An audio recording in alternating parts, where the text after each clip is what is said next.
Because I Love You by Max Lucado.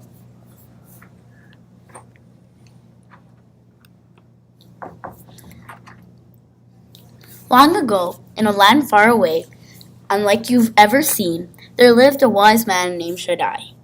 Shaddai was a large man with a tender heart. He had bright blue eyes and a long, thick beard. When he laughed, which it was something he usually did often, his cheeks would lift until his eyes became half moons of joy. When he sang, which is something else he did often, everything stopped to listen. Tall aspens would behind squirrels, butterflies, and birds would pause, and even the children would turn when they heard his voice. And well they should, it was for them he sang. And for the children, Shaddai had built a wonderful village. It was more than any child could dream. The children plunged into the sky blue pond. They squealed as they soared high on the swings hung from the apple tree branches. They scampered through the meadows and giggled in the orchards. The sun never seemed to set too early, and the cool night sky always brought a quiet peace. And most of all, Shaddai was always near. When Shaddai wasn't in the meadow with the children or in the orchards with the children, he was in the workshop with the children. They loved to be with him while he worked.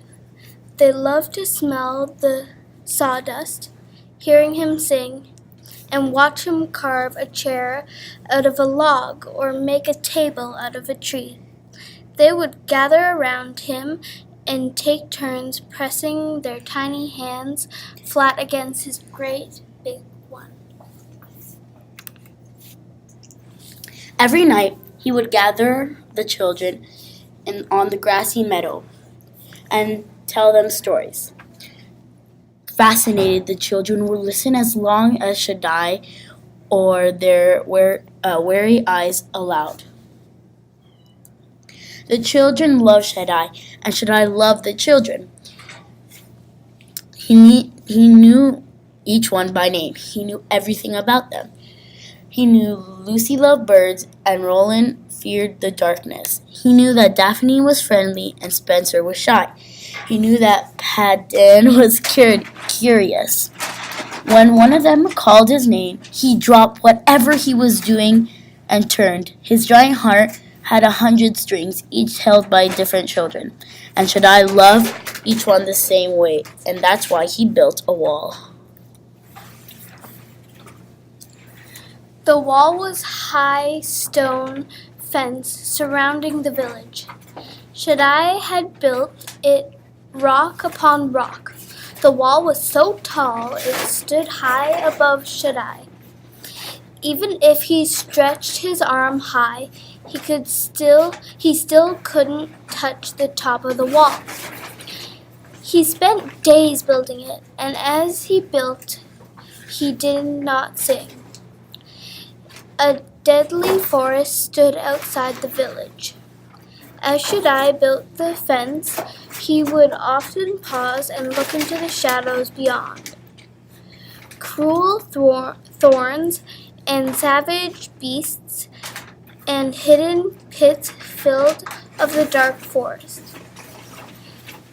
It was no place for children, Shaddai loved. Beyond the wall is danger, he would tell the children in solemn tones.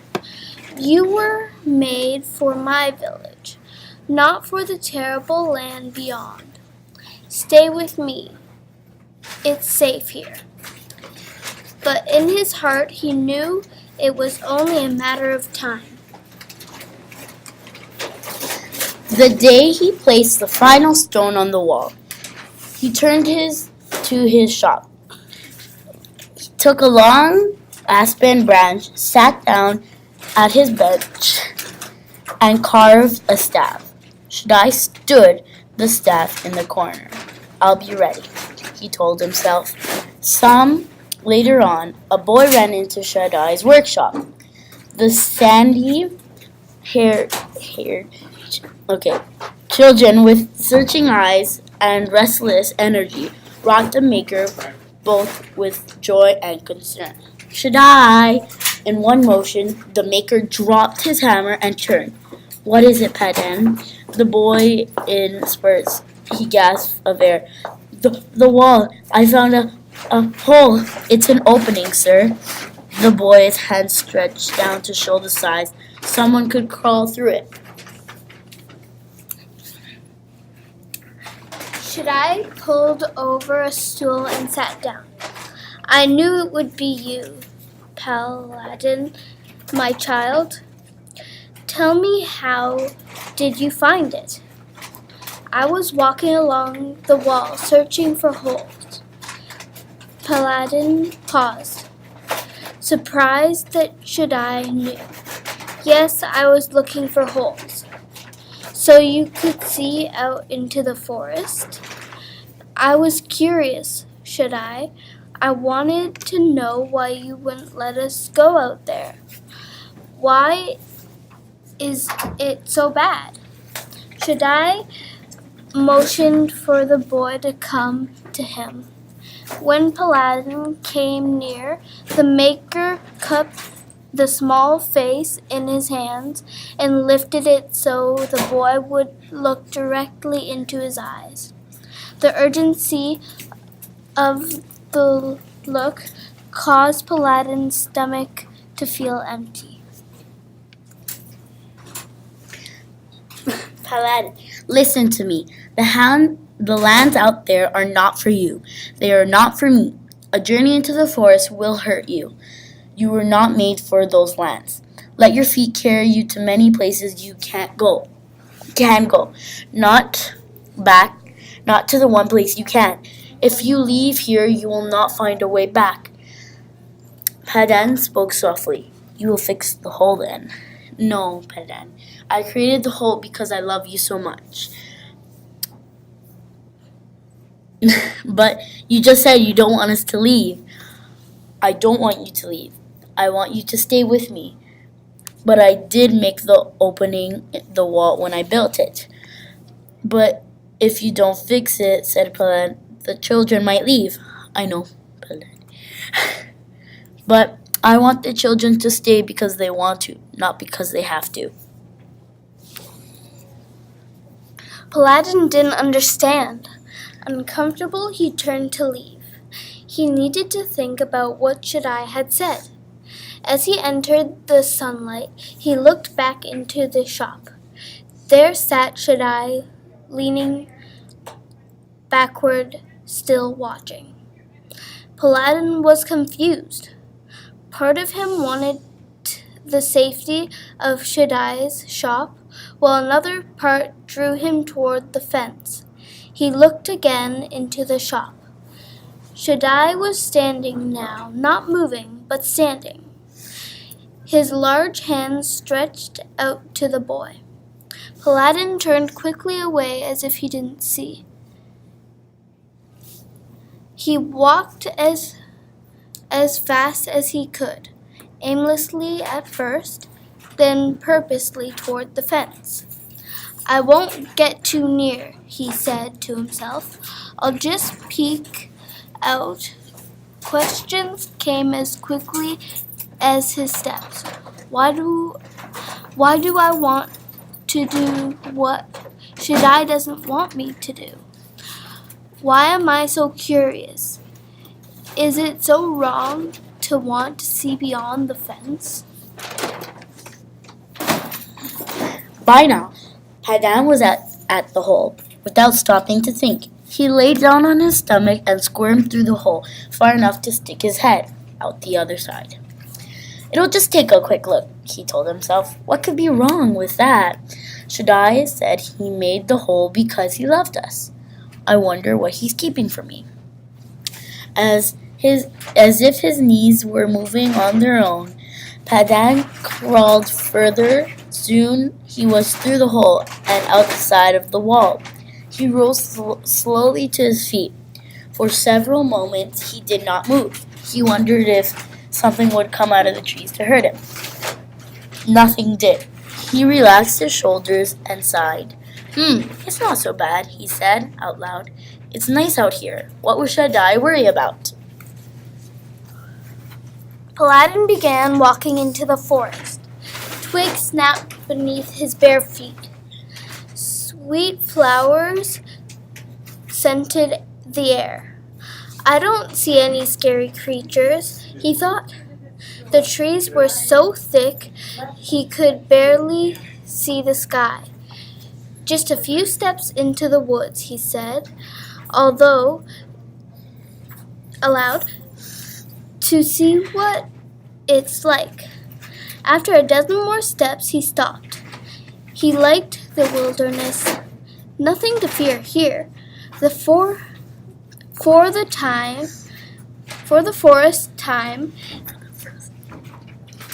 the first time in his young life, he believed that Shaddai was wrong. Just wait until I tell the others. And he turned to go back through the hole, but the hole was gone. He stopped and stared. He only saw a solid wall. Padan ran to the wall. Was this the spot where he crawled through, or was it somewhere else? He couldn't remember. He ran a dozen steps one way and a dozen steps the other.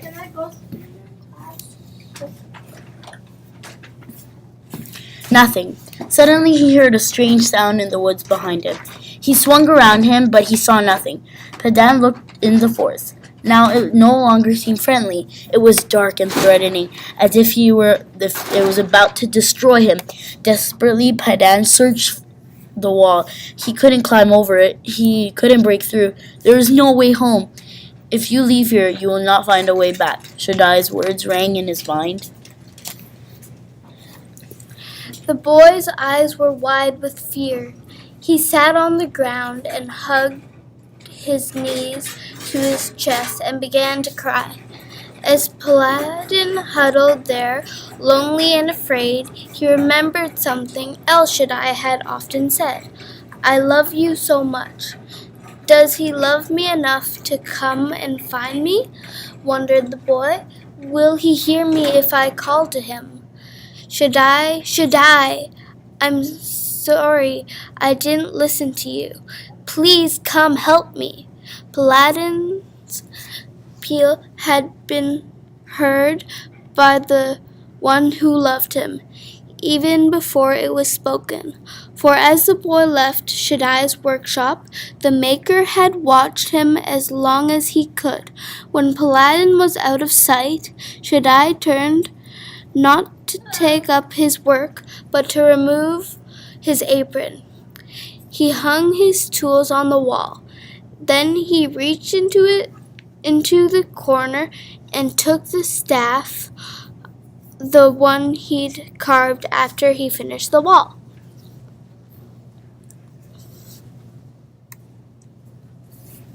Even before Padan reached the wall, Shaddai had left the shop, even before Pandai had asked him for help.